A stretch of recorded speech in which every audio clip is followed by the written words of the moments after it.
Hey everybody, I'm Jody Bliley, Senior Content and Community Lead at Adobe, and in this lesson we're going to see how easy it is to stream live video over HTTP from Flash Media Server to both media players running in Flash and iOS devices.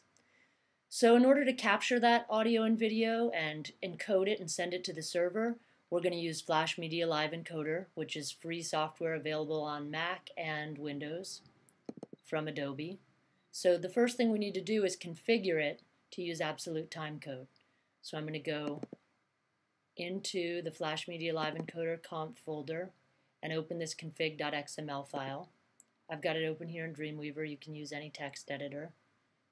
I'm going to find the stream synchronization tag and set enable to true. Ooh, caps lock. True. Let's launch Flash Media Live Encoder and configure it to encode audio and video and send it over to Flash Media Server.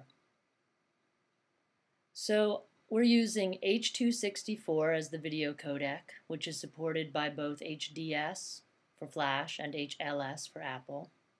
We're going to click this wrench. The main profile and level 3.1 are both supported by Flash and the iPad that I'm going to use in this lesson. And then we need to set the keyframe frequency to 4 seconds. The live event on the server, the default live event, is configured to generate F4F segment files for Flash and TS files for Apple devices that are 4 seconds long. So we need to match that with the keyframes or use a multiple of that. So we could use 8 seconds, for example, but we'll just go with 4 seconds. And then we need to enter our FMS URL. So this is an important thing to remember. When you send the stream to the server, you use RTMP, and then from the server to the media players, HTTP. So we've got RTMP, the local IP address of the server, and then we're going to send it to the Live Packager application. That's the application that knows how to package the content for HDS and HLS. Stream name, live stream, you could choose anything, any legal identifier.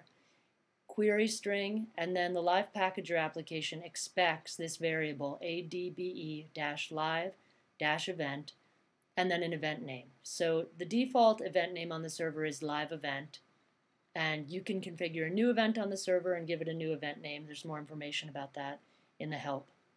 So now we'll just click start. Make sure we get our NetStream publish start event, and audio and video encoding have started. We'll switch over to the server, open the video player, samples, video player, video player.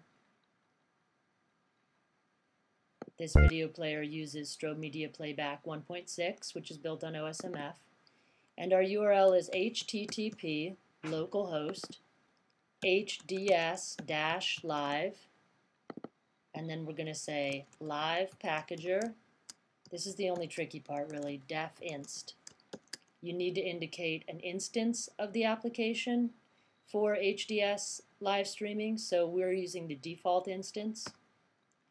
And then live event, which is what we specified in the encoder, and live stream, we also specified in the encoder. And then when you're using HDS, you always request an F4M file, Flash Media Manifest file,